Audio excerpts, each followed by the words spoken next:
दोस्तों, क्या आप जानते हैं कि यीशु मसीह के जन्म के बारे में सबसे पहली बार भविष्यवाणी किसने की थी या किस किताब में लिखी गई थी? अक्सर लोगों को लगता है कि प्रभु यीशु मसीह के जन्म के बारे में सबसे पहली भविष्यवाणी यशायाह नबी ने की थी, जो कि यशायाह की किताब में लिखी गई है। लेकिन मैं आपको बताना चाहता हूं कि प्रभु यीशु मसीह के बारे में सबसे पहली भविष्यवाणी यशायाह नबी की किताब में नहीं की गई थी और ना ही भविष्यवक्ता यशायाह ने की थी। जी हाँ दोस्तों, यही सच्चाई है। आज बहुत सारे मसीह लोगों को ये नहीं पता है कि प्रभु यीशु मसीह के जन्म की भविष्यवाणी सबसे पहले किसने की थी। आज मैं आपको बताऊंगा कि वो कौन सा ऐसा किताब है जिसके अंदर प्रभु यीशु मसीह के जन्म के बारे में सबसे पहली बार भविष्यवाणी की गई थी। आज 99% क्रिश्चियन लोगों को ये पता ही नहीं है। बहुत सारे लोगों को यही लगता है कि यशायाह नबी की किताब यानी कि बाइबल में जो यशायाह नबी की किताब है उसमें सबसे पहली बार यीशु मसीह के जन्म के बारे में भविष्यवाणी की गई थी, लेकिन ये सच नहीं है। हाँ, ये जरूर सच है कि यशायाह नबी ने उस किताब में अपने भविष्यवाणी के रूप में ये जरूर कहा है कि एक कुंवारी गर्भवती होगी और वो पुत्र को जन्म देगी और उसका नाम इमानुएल रखा जाएगा। लेकिन ये सच नहीं है कि यही पहली भविष्यवाणी है। तो वो कौन सी किताब है? किस किताब में यीशु मसीह के जन्म के बारे में भविष्यवाणी की थी? आज इस वीडियो के माध्यम से मैं आपको डिटेल में उस किताब के बारे में भी बताऊंगा और उस वचन के बारे में भी बताऊंगा जहां पर प्रभु यीशु मसीह के जन्म के बारे में सबसे पहली बार भविष्यवाणी की गई थी। और आप जानकर चौंक जाएंगे कि यह भविष्यवाणी किसी इंसान के द्वारा की नहीं गई थी, लेकिन इसके पीछे किसका हाथ था, किसने इस भविष्यवाणी को किया या किसने करवाया। इन सारी बातों का जवाब आज इस वीडियो में आपको मिलने वाला है। इसलिए वीडियो को बड़े ध्यान से देखिएगा और शुरू से लेकर अंत तक समझने की कोशिश करिएगा, क्योंकि वचनों के अंदर बहुत सारे भेद की बातें हैं जो छुपी रहती हैं। जरूरी है कि आप उसे ध्यान से पढ़ें और समझें। तो चलिए दोस्तों, आज के इस वीडियो को हम सब मिलकर शुरू करते हैं।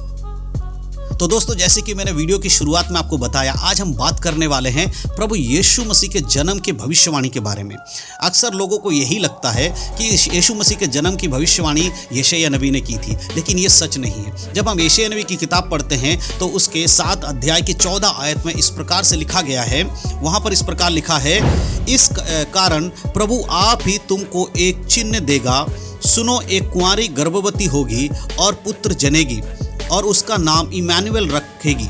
यहाँ पर यशायाह नबी जरूर इस बात को कह रहे हैं कि एक स्त्री के द्वारा एक पुत्र उत्पन्न होगा और उसका नाम इमानुएल रखा जाएगा, जो कि क्लियर है कि प्रभु यीशु मसीह के जन्म के बारे में भविष्यवाणी की गई है। और हम देखते हैं मत्ती रचित सुसमाचार की किताब में इस भविष्यवाणी को पूरा करते हुए, जहाँ पर इस प्रकार से लिखा गया है।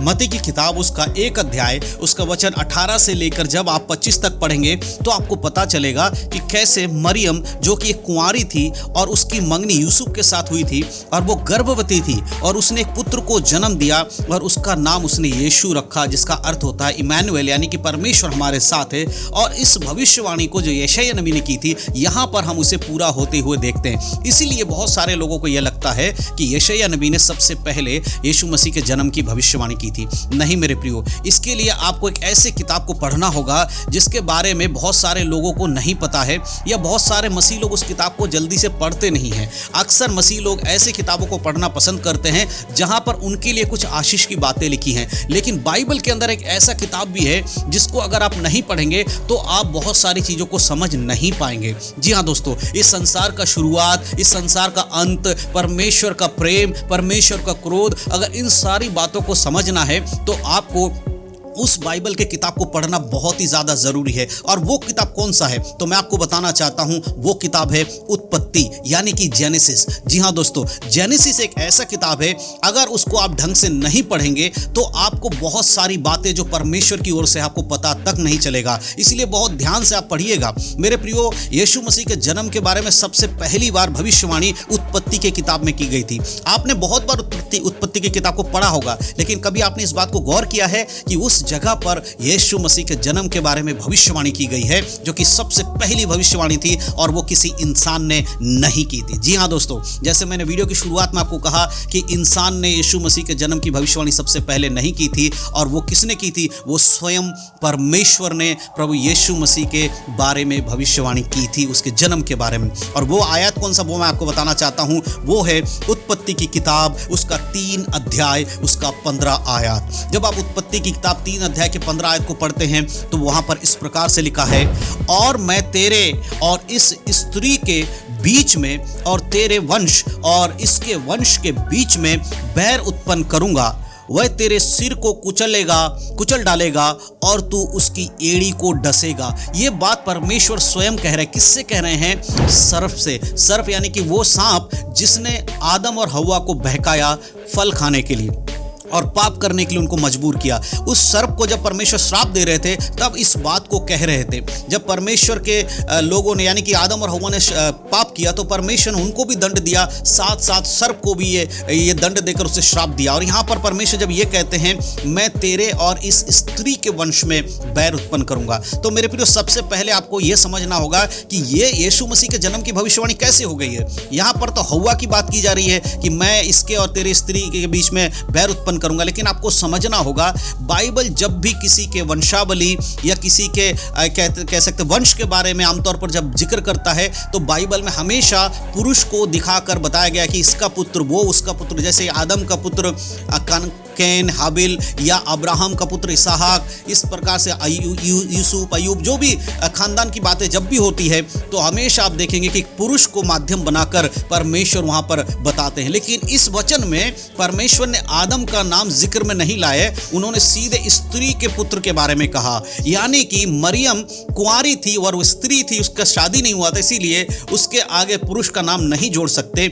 इसीलिए यीशु मसीह के जन्म के बारे में जब ये पहली भविष्यवाणी की गई तो परमेश्वर ने बताया कि स्त्री के और सर्प के बीच में बैर उत्पन्न करेगा परमेश्वर। और आखिरी में सर्प से परमेश्वर ने क्या कहा कि तेरे एड़ी को वो डसेगा और वो तेरे सिर को कुचल डालेगा। इस बात को हम देख सकते हैं कि शैतान ने यीशु मसीह को क्या क्रूस पर जब वो चढ़ा तो इसका मतलब उसको तकलीफ हुआ, उसके एड़ी को डसने के माध्यम को हम क्रूस पर चढ़े हुए को देख सकते हैं। उसके बलिदान को यह दर्शाता है, यीशु मसीह का बलिदान यह दर्शाता है कि शैतान ने कैसे यीशु मसीह के एड़ी को डसा। और उसके पुनरुत्थान, यीशु मसीह के मुर्दों में से तीसरे दिन जी उठना हमें यह दिखाता है कि कैसे यीशु मसीह ने सांप के सिर को कुचल डाला, उसका सबसे बड़ा हथियार जो मृत्यु था उसे समाप्त कर दिया। तो मेरे प्रिय यही सबसे पहली भविष्यवाणी है बाइबल में प्रभु यीशु मसीह के जन्म के बारे में। क्या आज से पहले आपको यह पता था? अगर आपको पता था तो बहुत अच्छा है, क्योंकि आपने बहुत ध्यान से बाइबल को पढ़ा है। और अगर आपको नहीं पता था तो आज आपको पता चल गया है। तो मेरे प्रियो अब आप अपने बाइबल में नोट कर लीजिएगा कि सबसे पहली भविष्यवाणी यशायाह भविष्यवक्ता ने नहीं की थी, वो स्वयं परमेश्वर ने की थी। हाँ, ये जरूर है कि यशायाह भविष्यवक्ता ने उसे बहुत ही क्लियर में समझा कर दिया कि कैसे एक कुंवारी गर्भवती होगी, उसका एक पुत्र उत्पन्न होगा, उसका नाम इमैनुएल रखा जाएगा, जिसका अर्थ होता है परमेश्वर हमारे साथ। लेकिन परमेश्वर ने जब भविष्यवाणी की तो वो दृष्टांतों के रूप में हम देख सकते हैं कि स्त्री की संतान सर्प के सिर को कुचलेगा और वो उसके एड़ी को डसेगा। सर्प को हमेशा शैतान को दर्शाने के लिए बाइबल में कई बार सर्प शब्द का इस्तेमाल शैतान के लिए किया गया है।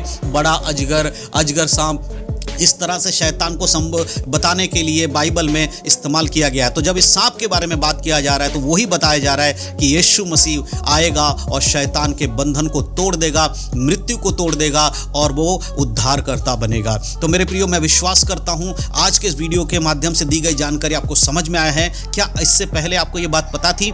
अगर आपको ये बात पता थी तो जरूर हमारे वीडियो के कमेंट बॉक्स में लिखकर मुझे बताइएगा कि आप में से कितने लोग ये जानते थे कि यीशु मसीह के जन्म की सबसे पहली भविष्यवाणी परमेश्वर ने स्वयं की थी और वो उत्पत्ति की किताब में। तो ये एक ऐसा किताब है उत्पत्ति का जिसे हर व्यक्ति को बहुत ही ध्यान से पढ़ना चाहिए, क्योंकि इसमें ऐसे ऐसे रहस्य छुपे हुए हैं जो आज विश्वासियों को नहीं पता है। अगर आप उत्पत्ति किताब को अच्छे से पढ़ लेंगे ना तो आपको बाइबल को समझने में बहुत आसानी होगी। तो बहुत बहुत धन्यवाद आप सभी का इस वीडियो को देखने के लिए, और मैं विश्वास करता हूं कि आपको जानकारी अच्छी लगी। अगर ये जानकारी अच्छी लगी तो अपने मसीह भाई बहनों में शेयर जरूर करिएगा ताकि उन लोगों तक भी ये वीडियो पहुंच सके और उनको भी ये जानकारी मिल सके। परमेश्वर इन सब बातों के द्वारा आप सबको आशीष दे। यीशु मसीह के नाम में सभी को जय मसीह की। God bless you.